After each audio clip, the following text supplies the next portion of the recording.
আমরা আজকে ধর্মীয় সুরসুরানি দিয়ে একটা কর্নার থেকে আমাদেরকে রোহিঙ্গা হিসাবে প্রমাণ করবার জন্য এসআইয়ের নাম দিয়ে নাম করে আজকে আমাদের হিয়ারিং করা হচ্ছে।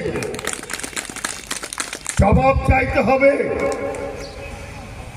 এর আগে তো এসআইআর হয়েছে 2002 সালে, কেউ তো লাইনে দাঁড়ায়নি, কি হিন্দু কি মুসলিম কি দেশিয়া কি ফলিয়া কি কোচ কি রাজবংশী, কেউ তো দাঁড়ায়নি ভাই। কিভাবে এসআইআর পার হয়ে গেছে আমাদের জানা ছিল না। আমরা কিন্তু এখনো পর্যন্ত আছি। তারা যতই চক্রান্ত করুক আমরা এক পা হিলব না। নির্বাচন কমিশন আমাদের স্বাধীনতা পাওয়ার জন্য যতগুলো শহীদ হয়েছে, যেভাবে গোটা ভারতবর্ষকে আমরা স্বাধীন করেছি, গণতন্ত্র প্রতিষ্ঠা করেছি, এরকম নির্বাচন কমিশন যদি বিজেপির আন্ডারে থাকে আমাদের গণতন্ত্র অবিলম্বে ধ্বংস হয়ে যাবে, ধ্বংস হয়ে যাবে, ধ্বংস হয়ে যাবে। মানুষের হাতে ক্ষমতা থাকবে না। কাজেই আর নয় এসআইআরের নাম করে, এনআরসির নাম করে, জাতপাতের নাম করে, ভেদাভেদের নাম করে, মন্দির মসজিদের নাম করে আমাদেরকে ভাগ করা যাবে না। তাই আজকে এই উৎসবের মধ্য দিয়ে, লোক সংস্কৃতি উৎসবের মধ্য দিয়ে আমরা একে অপরে গলা জড়িয়ে ধরে বলতে চাই, আমরা ভূমিপুত্র। জায়গাটা আমাদের।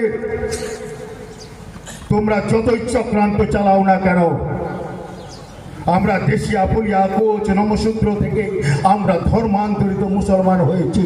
আমরা আরব ইরান ইরাক থেকে আমরা আসিনি। আমরা ধর্মটা বাইরের আরব জাতি থেকে নিয়েছি, কিন্তু আমরা এই মানুষটা কিন্তু এখানকার স্থানীয়, এখানকার ভূমিপুত্র। কাজেই মাননীয় মুখ্যমন্ত্রী, পশ্চিমবঙ্গ সরকার গোটা ভারতবর্ষের বুকে যতগুলো রাজ্য আছে একটাই মাত্র ডেভেলপমেন্ট করবার জন্য মুসলমানদের ভোট দিয়েছে, নস্য শেখ ডেভেলপমেন্ট বোর্ড। মাননীয় মুখ্যমন্ত্রী মমতা বন্দ্যোপাধ্যায় দিয়েছে, আমাকে এক্সিকিউটিভ মেম্বার করা হয়েছে। উত্তর দিনাজপুর জেলা থেকে আমি আছি। এই 3টা জেলা আমি দেখাশোনা করি। ভয় পাবেন না, ঘাবড়াবেন না। একটা যদি ভোটার লিস্ট থেকে নাম বাদ যায় আমরা থেমে থাকবো না, আমরা থেমে থাকবো না। আতঙ্কিত হবেন না। মফিজউদ্দিন সাহেবের কাছে নাম্বারটা পেয়ে যাবেন, সঙ্গে সঙ্গে ছুটে আসবো আমি এবং মুকুল বাবু, মুকুল চন্দ্র বৈরাগ্য মানুষ, আপনাদের পাশে দাঁড়াবো। কথা দিয়ে যাচ্ছি। আমাদের বিশ্বাস, আমরা যারা মুসলমান, আমাদের সব থেকে মূলধন হচ্ছে আমাদের ঈমান। এই ঈমান নিয়ে বলছি, একবার ফোন করে দেখবেন, ইনশাআল্লাহ এই যে কোনো বিপদে আপদে এসআইআরের নামে, এনআরসির নামে যাই আতঙ্কিত হোক না কেন, কোনো কিছু করবেন না, আতঙ্কিত হবেন না। একবার কলটা করবেন, একবার মফিজউদ্দিন সাহেবকে স্মরণ করবেন। মফিজউদ্দিন সাহেবকে স্মরণ করলে আমাকেও পেয়ে যাবেন। বড় বড় অফিসারগুলো আছে, অফিসারগুলো আমরা নই। ওই রাস্তাটা দিয়ে যখন গাড়িটা যায়, গাড়ির খালাসি আমরা, গাড়ির চালকটা আমরা, গাড়ির ড্রাইভারটা আমরা, কিন্তু গাড়িটা আমাদের নেই ভূমিপুত্র হওয়া সত্ত্বেও। যখন বালুরঘাটে বুকে হোটেলটা আছে, হোটেলটার মালিক আমরা নই, হোটেলটার বয়রা আমরা, যে হোটেলটা রান্না করি আমরা, দেশিয়া ফলিয়া কোচ রাজবংশী নমশূদ্র মুসলমান আমরা। গোডাউনে যে মালগুলো আছে, গোডাউনের মালিক আমরা নই। গোডাউনে যে গুলিটা, যে বস্তাটা মাথা নিয়ে যাবে, সেই মানুষটা আমরা।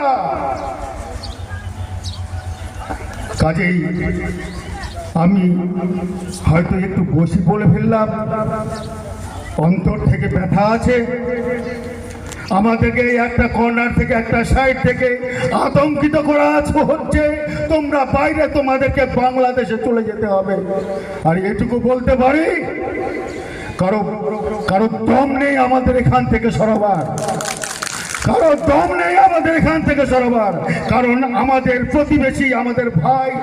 একটা উদাহরণ দিচ্ছি, একটা বাড়িতে যদি আগুন লাগে, একটা বাড়িতে যদি আগুন লাগে, ফায়ার ব্রিগেড এসে আপনার আগুন নিভায় না, আপনার পাড়া প্রতিবেশী, সে দেশিয়া, বলিয়া, কোচ, রাজবংশী, নমশূদ্র, যে জনজাতির থাকুক না কেন, তারা এই বালতি, কলসি, হাঁড়ি নিয়ে আপনার বাড়িটাকে আরো আগুনটাকে নেবার জন্য ছুটে আসে, তারাই আগুনটা নেভায়। আর পরবর্তীতে খবর পেয়ে ট্যাং ট্যাং ট্যাং ট্যাং শব্দ করে আবার গাড়ি এসে ছাই দিয়ে, জল দিয়ে আগুনটা নেভায়।